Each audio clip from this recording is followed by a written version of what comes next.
Нурпресстен жаңылыктар түрмөгү саламатсыздарбы? Бишкекте Суйеркулов 16 дарегиндеги жайгашкан көп кабаттуу имараттан ишенип жарыя аркылуу батир сатып алган жарандар бүгүн бул кыймылсыз мүлктөрүнөн кол жууп калуу коркунучунда турушат.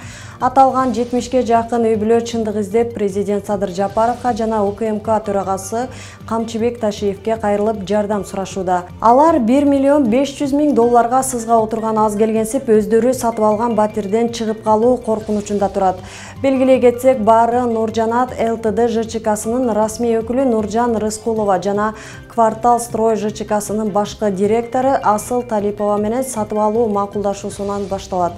Бирок сатып алуу процесси толук ишке ашпай, Нуржанат ЛТД ЖЧКсы имаратты кайра өзүнө ала турган болот.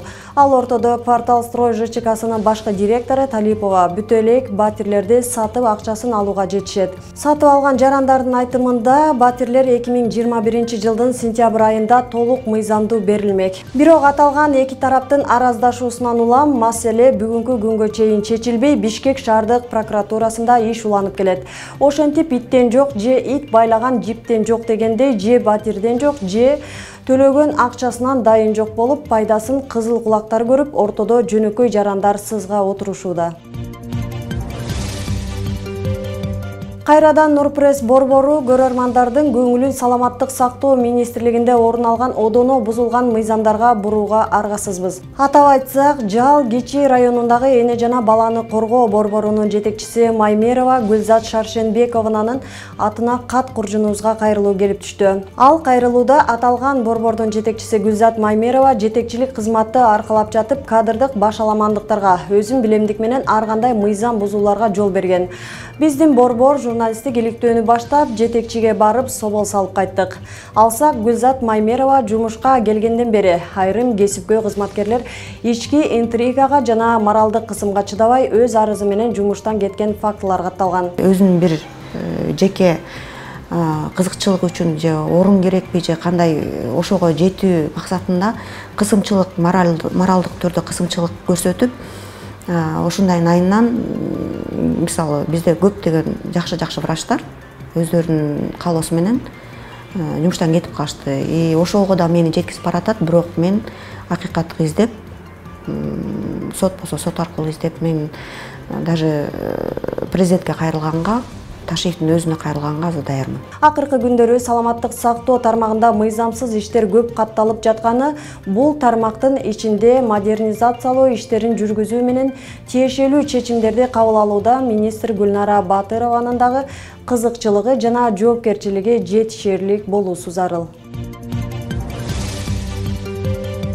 Акчалууларга мыйзам иштейби же алардын өзүнүн мыйзамы барбы? Ишкер биринчи аялы менен ажырашпай туруп, экинчи жолу калктык каттоо департаментине жалган көрсөтмө берип, никем жок деп дагы бирөө менен никеге туруп алган.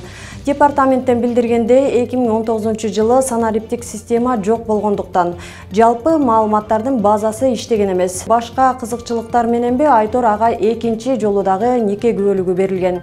Өткөн жумада Свердлов райондук сотунда департаменттин өкүлү катка 2 нике күбөлүктүн тең көчүрмөсүн эмнегедир тиркеген эмес. Сот алардын көчүрмөсүн талап кылып, отурумду дагы жылдырды. Ушул жерде күмөндүү ой жаралат. Бул иште департаменттин да кызыкчылыгы бардай.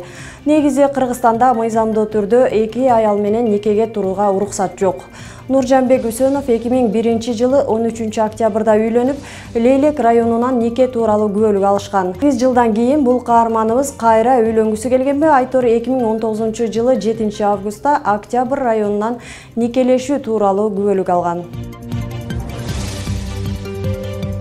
2 күндөн бери Ыдырысты ызылдаткан экс-чиновниктин видеосу соц тармактарда резонанс жаратууда. Эскерте кетсек, 8 июнда Исаковдун YouTube'дагы каналына жетекчилерге жем болгон пансионат деген материалы чыккан. Анда Ош пансионатынын жерлери мыйзамсыз менчиктештирилгени, мүлк каралбай калганы тууралуу сөз болот.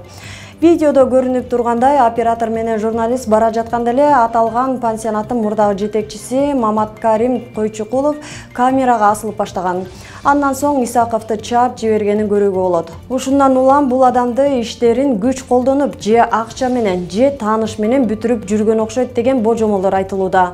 Анткени экс жетекчинин оозго алгыс ыплас сөздөрдү айтып жатканы, журналистке башынан аягына чейин эле жакшы сүйлөгөнгө жарабай, сабап салчудай мамиле кылып жатканын көрүп көңүл ренжийт. Чоң кызматтагы адамдардын кылганы бул болсо, аны көрүп турган балдардын келечеги кандай болот деген суроо жаралбай койбойт. Эркин журналистке кол салуу боюнча Оштогу медиа президент Садыр Жапаровго бул ишти өз көзөмөлүнө алууну өтүнүшүп, кайрылуу жасашты. Алар журналисттин жумуш учурунда сабалышы журналисттердин беделин түшүрүүгө багытталган кылмыштуу аракет жана сөз эркиндигине урулган сокку деп эсептешет. Ыдырыс Исаков өзүнүн YouTube каналында өлкөдө болуп жаткан бир топ мыйзамсыз иштерди чагылдырып жүргөн эркин журналист катары белгилүү. Дүйнөдө биринчи жолу инсульттун алдын алуу операциясы Кыргызстанда жасалды. Бул уникалдуу операцияны Саламаттык сактоо министрлигинин башкы кардиолог, аритмологу Дамир Осмонов жасады. Операция 2 саатка созулуп, бир эле учурда 2 ыкма ишке ашырылган. Биринчиси клапанды тиреп иштетпей турган тромбтук канды суюлтуучу терапия менен эритүү жана экинчиси тромбту мээге чуркатпай кармап калуу үчүн 2 жерге фильтр коюлган. Бейтап Замир Сулайманов айтымында ал мындан 13 жыл мурда 2010 жылы жүрөктүн аорталык клапанын алмаштыруу операциясын башынан өткөргөн. Анда операция 8 саатка созулган эле. Ошондон бери ал кан суюлтуучу дары ичип жүргөнү менен баары бир клапанга тромб уюп тыгылып калган. Тромбтун чоңдугу 2 см квадрат, узундугу 17 мм болгон. Бирок бул жолкусунда кайрадан клапанды алмаштыруу операциясы өмүргө кооптуу болгондуктан бардык дарыгерлер баш тартышкан. Андыктан демилгени кардиолог Дамир Осмонов колго алып тобокелге барды. Көргөнүбүздөй иштин аягы ийгиликтүү аяктады. Бул операциянын уникалдуулугу канды суюлтууда мээни эки тараптан тромбтун чуркап кетишинен фильтр аркылуу корголгондугунда болуп жатат. Кан суюлтуу терапиясы учурунда канды көп жоготуу коркунучунан улам фильтр коюу ыкмасынан көп хирургдар кооптонушат.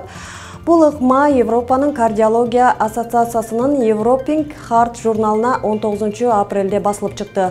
Албетте медицина тармагындагы мекендештерибиздин мындай ийгилиги жалпы кыргызстандыктардын сыймыгы болуп саналат. Нурпресстин жаңылыктарын YouTube, Instagram, Telegram, Facebook'tan окуй аласыздар. Нурпресс чындыктын изи менен.